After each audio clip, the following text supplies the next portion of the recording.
ሰላም ጤና ይስጥልኝ ተመልካችና አድማጮች የቻናል ቤተሰብ ተከታታዮች እንኳን ደስ አላችሁ። ኮሎኔል ፈንታው ሞሀቤ መንግስት የዘረጋለትን የሰላም ጥሪ ተቀብሎ ገብቷን እጅግ ደስ የሚል ጉዳይ ነው። ዛሬ በኦፊሻል በግልጽና የወጣበት ሁኔታ እየተመለከተነው ነው የሚገኘው። ለዚህም እንግዲህ ሄሊኮፕተሯ በሚገኝበት ቀጠና ላይ አርፋለች። ቀጥታ ወደ አዲስ አበባ እንደሚያቀና መረጃው ወጧል። በተለይ ከሌሊቱ 9 ሰዓት ዛሬ መንግስት የቀረበለትን የሰላም ጥሪ እጁን በሰላማዊ መንገድ እንደሰጠ እየወጣ ይገኝ ነበር ጧት ላይ። አሁን ግን ሄሊኮፕተሯ በሚገኝበት ቀጠና በይፋ ወደ አዲስ አበባ እንደሚያቀና እየተገለጸ ይገኛል። ዳውንት ተብሎ በሚታወቀው እሱ በሚገኝበት ላይ ማለት ነው አርፋለች። ቀጥታ እንግዲህ ወደ አዲስ አበባ ያቀና ማለት ነው። በተለይ በርካታ ታጣቂዎች ዛሬ ከሌሊቱ 9 ሰዓት አካባቢ ሰሜን ለምስራቅ እዝ 46ኛ ክፍለ ጦር በሰላማዊ መንገድ እጁን የሰጠው እስከና አጃቢዎቹና በተከታዮቹን አስከትሎ ሲመራ የነበረውን ሙሉን እንደያዘ ማለት ነው። ስለዚህ በዛሬው ዕለት እንግዲህ መንግስት ያቀረበለትን ዛሬ ጥር 4 2018 ዓመተ ምህረት እጅግ ደስ የሚል ጉዳይ ዋነኛ ክንፍ የሚባሉ ወደ ሰላም የመጣበት ጉዳይ የሚያመላክት ነው። እንኳን ደስ አላችሁ። ስለ ዘመነ ካሴ እዚህ ጋር ያይዘን እንዳሰሳለን። ምክንያቱም ኮሎኔል ፈንታው ሞሀቤ ዘመነ ካሴ ከዚህ በፊት የማን ተላላኪ ነበር? የህወሓት ተላላኪ ኮን ነበር እናውቃለን። ወደ ኤርትራ የኮበለለው ከሱ በደህንነት የተላከ እንደሆነ ነው መረጃው የሚያመላክተው። አሁንም ከህወሓት ጋር እየተላላከ ሻቢያ ጋር እየሰራ መሆኑ የሚያመላክት ጉዳይ ነው። እሱ መጣ አልመጣ አይመለከተንም። ሌሎች እንኳን በሰላም ገቡልን ክልሉን ወደ ሰላም የሚመለስበትን አይነተኛ ሚና እየተጫወተ ይገኛል። የባዳር ተላላኪና አስፈጻሚ እየሆኑ ሲገኙ የነበሩት ወንድሞቻችን መንግስት የዘረጋውን ሰፊውን በር ተጠቅመውበታል። እጅግ የሚበረታታ ጉዳይ ነው። በዛሬው ዕለት በጣም ደስ ከሚያሰኘው ከፍተኛ ክንፍ ልክ እንደ ካፒቴን ማስረሻ ሰጤ በዋነኛነት እስከሚሰራው ኮሎኔል ፈንታው ሞሀቤ ናቸው። እሱም ዛሬ ጥር 4 2018 ዓመተ ምህረት የመንግስትን ሰላም ጥሪ 100% ተቀላቅሏን። እናመሰግናለን። እሱ በሚገኝበት ዳውንት ቆላ ተብሎ በሚታወቀው አካባቢ ሄሊኮፕተር አሁን አርፋለች። ቀጥታ ወደ አዲስ አበባ ያቀናል። እስከ ቅርብ አጃቢዎች ወይም ደግሞ የግል ጠባቂዎችን ጨምሮ ማለት ነው። በርካታ ታጣቂዎችም እንግዲህ እንደሚኖሩ ይታወቃል። ወደ ታድሶ ስልጠና ይገባሉ። ከታድሶ ስልጠና በኋላ በሚፈልጉበት የመንግስት ድጋፍ ወይም ድጎማ እንደማይልክ ከዚህ በፊትም ይታወቃል። አሁንም እንደሚቀጥል ነው። ስለዚህ ምን ያህል ታጣቂ እንደገባም አጠቃላይ እንግዲህ በሀገራችን የምንከታተለውን የሚሆን እሱም ይፋ ይሆናል። በቀጣይ መረጃም የምንመለከተው ይሆናል ማለት ነው። በዋነኛነት ግን እጅግ ደስ ከሚለው እንኳን በሰላም መጡ። ለአማራ ክልል የሰላም እጦት ርቦት ተናፍቆ የነበረው የ3 ዓመት ያስቆጠረው ዛሬ እነዚህ ታጣቂዎች ወደ ሰላም መምጣታቸው ክልሉ ወደ ሰላም እረፍት የሚመለስበት ሁኔታ ይህ እድል እየተፈጠረ ነው የሚገኘው። በዋነኛነት የፋኖ ታጣቂ ወደፊት እየገፋ በሄደ ቁጥር የህወሓትንና የሻቢያን ጉዳይ እያስፈጸመ ነው የሚገኝ። ስለዚህ ኮሎኔል ፈንታው ሞሀቤ እንኳን በሰላም እንኳን በደህና መጣ ማለት እንፈልጋለን።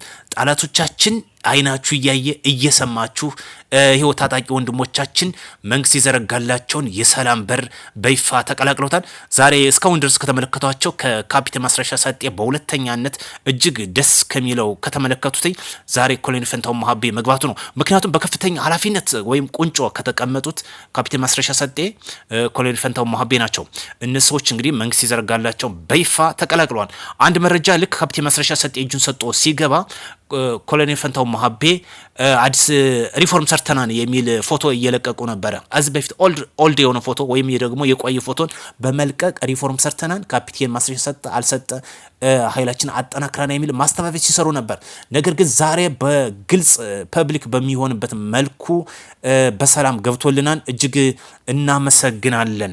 የአማራ ክልል ተጠቃሚ የሚሆንበት ትምህርት ቤቶች ይከፈታሉ። መሰረተ ልማቶች እንደገና ተመልሰው ወደ ስራ ይገባሉ። እናንተ የታጠቃችሁ ወንድሞች ቀሪ እየተንጠባጠባችሁ የቀራችሁ ተለቃቅማችሁ ብትገቡ አትራፊ ትሆናላችሁ። እንደገናም ክልሉ ተጠቃሚ ይሆናል። የአማራ የሉና ጉዳይ እሱን ተውት። ህዝቡና ህዝቡ ስለሚያውቀው እሱን እናውቃለን፣ እንረዳለን። አንድ ተሳፋሪ በነጻነት ወጥቶ የማይገባበት የሆነበት እገታ የተስፋፋበት ዘረፋ ወንጀል የተበራከተበት አሁን ነጻ እናወጣለን ብላችሁ መልሳችሁ የቀበራችሁት መሆኑ ምንም ግልጽ የሚያጠራጥር ጉዳይ ወይም ደግሞ ትንተና የሚያስፈልገው ጉዳይ አይደለም። በዋነኛነት ሁሉንም የሚያስታርቀው ዊን ወይም ሁሉን አሸናፊ የሚያደርገው በሰላም በንግግር በድርድር ችግሮቻችን ፈተን ወደ ልማት መሰማራት ብቻ ነው። ለዚህ ደግሞ ይህን በመቀበልና በሰላም በማመን ተቀብሎ የገባው ኮሎኔል ፈንታው ሞሀቤ በድጋሜ እንኳን በሰላም መጣ፣ እንኳን ዋጋ የከፈሉን ክልሉን ለመካስ ደግሞ እንደምትሰራ ምንም ጥርጥር የለንም።